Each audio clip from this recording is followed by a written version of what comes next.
जनमत की पुकार में आपका स्वागत है। भाजपा दिल्ली प्रदेश के पूर्वांचल मोर्चा ने नए प्रवक्ता की घोषणा कर दी है। पूर्वांचल मोर्चा ने अरुण मुखर्जी को अपना प्रवक्ता बनाया है। जनमत की पुकार के मुख्य संपादक आर.के. जायसवाल जी से अरुण मुखर्जी ने खास बातचीत की है, जिसमें उन्होंने पार्टी के सभी पदाधिकारियों को धन्यवाद दिया है।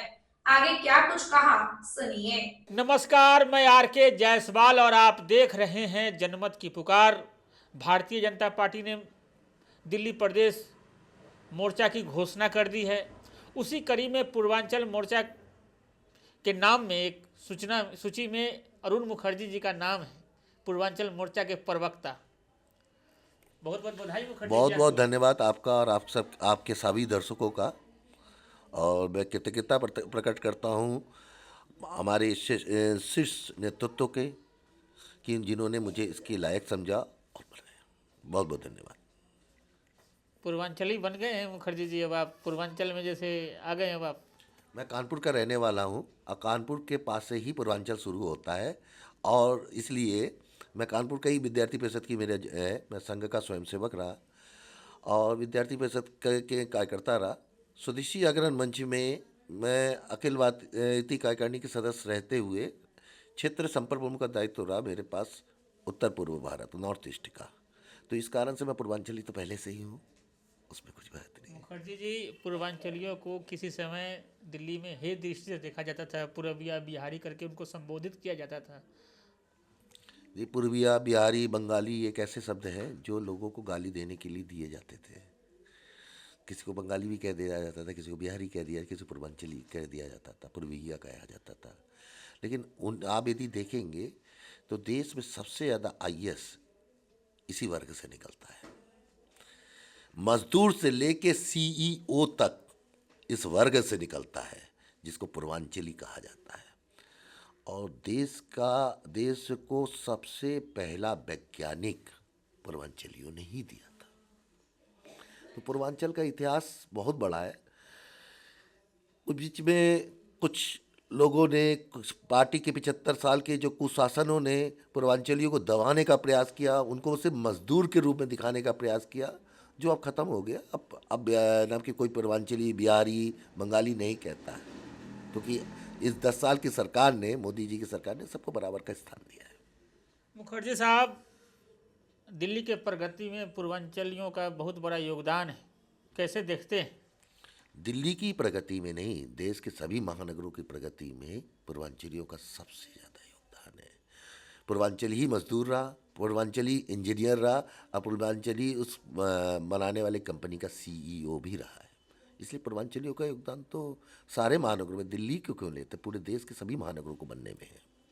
मगर यही पूर्वांचली के लोग अधिकतर दिल्ली में झुग्गी झोपड़ियों में रहने को मजबूर है, नरकीय जीवन जी रहे हैं। संपर्क कर रहे हैं उन लोगों से आप?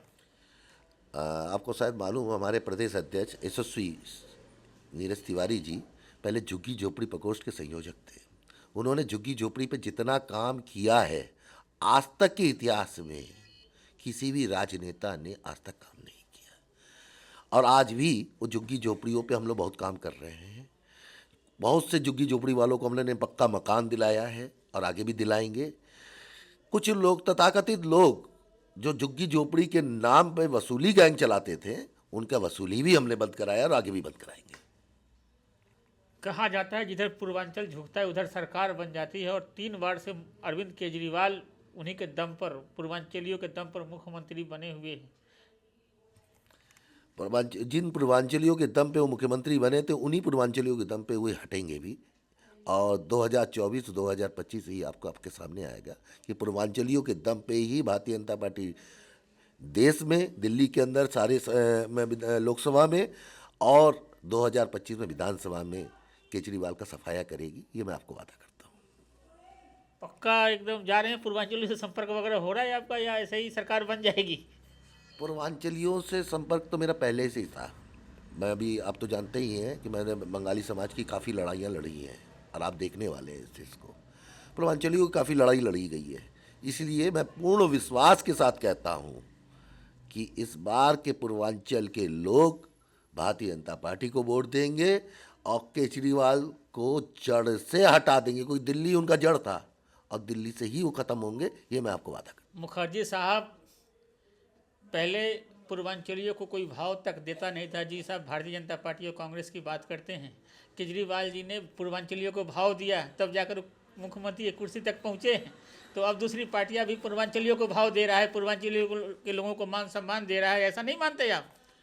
कैसी बातें कर रहे हैं? पूर्वांचली को भाव भाव की जरूरत है कि पूर्वांचली कोई सब्जी बाजार है क्या जो कोई भाव इज्जत वगैरह नहीं करता था कोई पार्टी वगैरह पहले? कोई सब्जी नहीं हो, पार्टी कैसे इज्जत नहीं करता था? सबसे पहले आपको मालूम होना चाहिए, पूर्वांचल मोर्चा भारतीय जनता पार्टी ने बनाया पूर्वांचलियों की इज्जत देने के लिए। पूर्वांचलियों की इज्जत देने के लिए उत्तर भारतीय प्रकोष्ठ महाराष्ट्र में बना। भारतीय जनता पार्टी ने हमेशा ही पूर्वांचलियों की इज्जत दी, क्योंकि पूर्वांचली इमोशनल होते हैं और भारतीय जनता पार्टी उनकी इमोशन का कदर करती है। मैं जानता हूँ, जहाँ तक एक महाबल मिश्रा होते थे पूर्वांचल से और एक लाल बिहारी तिवारी होते थे जो उधर से थे, जमुना पार्ट से। इसके अलावा पूर्वांचलियों के लिए ना भाजपा का भी टिकट दी, ना कभी कांग्रेस ने दी। जब से केजरीवाल जी आए हैं तब से पूर्वांचल भी हो रहा है दिल्ली में। अच्छा, एक चीज़ बताइए, पूर्वांचल टिकट देना ही पूर्वांचलियों की इज्जत देना मतलब आप समझते हैं? ऐसा ही है क्या? पूर्वांचलियों की तो सहज इज्जत तो वो है जो झुग्गी झोपड़ी में रहता है। उसकी झुग्गी झोपड़ी हमारे प्रधानमंत्री मोदी जी ने उनको मकान देने से किया। जो झुग्गी झोपड़ी में जो बेरोजगार है उसको रोजगार देने का काम, स्वरोजगार उत्पन्न कराने का, बैंक से लोन दिलाने का काम भारतीय जनता पार्टी प्रधानमंत्री जी ने किया। किसी जो पहले से जिसका पेट भरा उसको आपने खिला के दिया तो उसमें कोई बड़ी बात नहीं। हम तो उस जगह काम कर रहे हैं जिस जगह पे एक एक गरीबों को, जो पूर्वांचली हैं और जो झुग्गी झोपड़ी में रहने के लिए मजबूर हैं, उनका विकास कैसे करें, इस पे हमारा ध्यान है। इसलिए सबसे ज़्यादा पूर्वांचली की कदर भारतीय जनता पार्टी ने पहले भी की थी और आज भी कर रहा है। सबसे पहला पार्षद और सबसे ज़्यादा पार्षद पूर्वांचलियों को सबसे पहले टिकट भारतीय जनता पार्टी ने, उस समय तो केजरीवाल का जन्म भी नहीं हुआ था, उसके बाद केजरीवाल का जन्म हुआ। इसलिए पूर्वांचलियों की इज्जत भारतीय जनता पार्टी से ज़्यादा किसी ने नहीं की और ना कर पाएगी। केजरीवाल आम आदमी पार्टी के नेता कहते हैं कि जो सबसे ज़्यादा पूर्वांचलियों झुग्गी बस्ती में रहते हैं वहाँ पे उनको दवाइयाँ फ्री में मिल रही है, शिक्षा फ्री में मिल रही है, मोहल्ला क्लिनिक फ्री में मिल रही है, महिलाओं को बस फ्री में मिल रही है। हमने पूर्वांचलियों के फ्री वो कह रहे हैं और फ्री के बाद जो टैक्स वसूल है वो भी तो रही है ना। फ्री एक फ्री फ्री फ्री जो स्कीम है ना, चाहे वो उसकी हो चाहे सरकार की हो, तो कहीं ना कहीं से तो वसूली होती है ना। मैं उस सब्जेक्ट पे नहीं जा रहा, मैं पूर्वांचलियों पे जा रही थी। पूर्वांचलियों का विकास ही करना होता तो झुग्गी झोपड़ियों वालों को मकान मिलने चाहिए थे। 10 साल की शासन में रोड उनके लिए बनने चाहिए थे। उनको स्वरोजगार उत्पन्न करने के लिए लोन दिल्ली सरकार दिला सकती थी, क्या दिलाई? क्या दिल्ली सरकार ने उनके पैर में खड़ा फ्री दे के उनको पैर में खड़ा कर रहे क्या? हम तो उनको उनके स्थापित कर रहे हैं। पूर्वांचलियों के मान सम्मान और यश के लिए हम लड़ाई लड़ रहे हैं। पूर्वांचलियों की लड़ाई लड़ेंगे, अब उनका अधिकार दिलाएंगे। अब आप हम क्या दिलाएंगे? भारतीय जनता पार्टी पहले से ही दिलाने की कोशिश कर रही है और दिला के ही रहेगी, और हमने बहुतों को दिलाया है। हम सिर्फ बात ही नहीं करते, हमने दिलाया है और उस पर ही विश्वास करते हैं।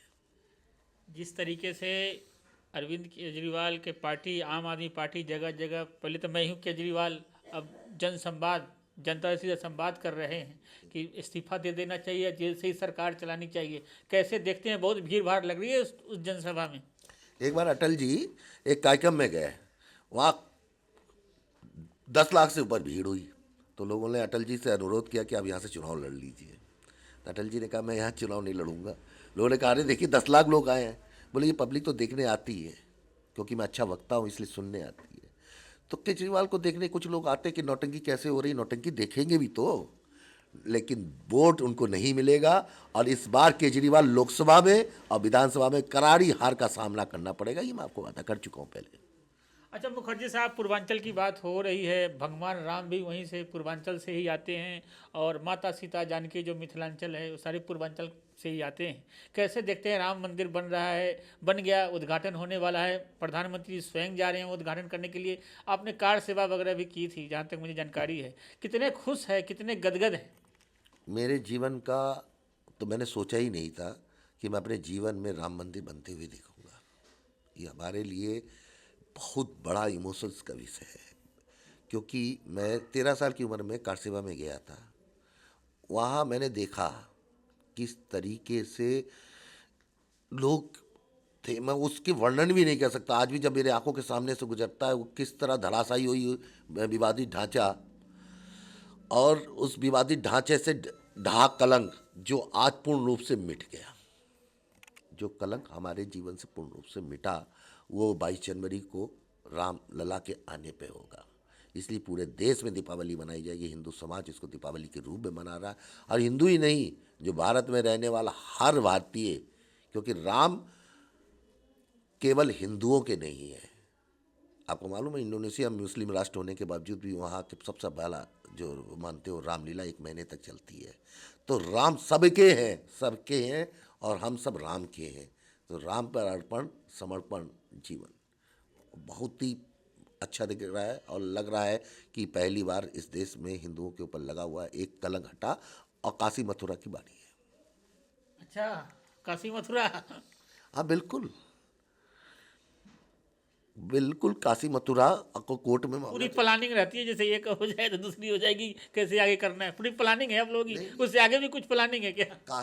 काशी मथुरा की बारी है। काशी को तो हमने इतना अच्छा बना ही दिया है कि आज काशी में लोग आ रहे हैं देखने। मथुरा भी हम इतना अच्छी तरह से बना देंगे कि लोग वहाँ पे आएँ और दर्शन करने उनको दिक्कत ना आए। हम उसको पर्यटन स्थली भी बना रहे हैं। लोग कहते हैं ना, मंदिर में आपके नेता ने कहा कि मंदिर में क्या पेट भरेगा? बिल्कुल साहब जनाब, बिल्कुल भरेगा, क्योंकि वहाँ पे जितने लोगों को रोजगार मिलता है ना। अगर आपने हमारा अभी तक चैनल सब्सक्राइब नहीं किया है तो कृपया चैनल सब्सक्राइब कर लें, लाइक करें, शेयर करें, कमेंट करें। तो मिलते हैं फिर किसी और खबरों के साथ। नमस्कार।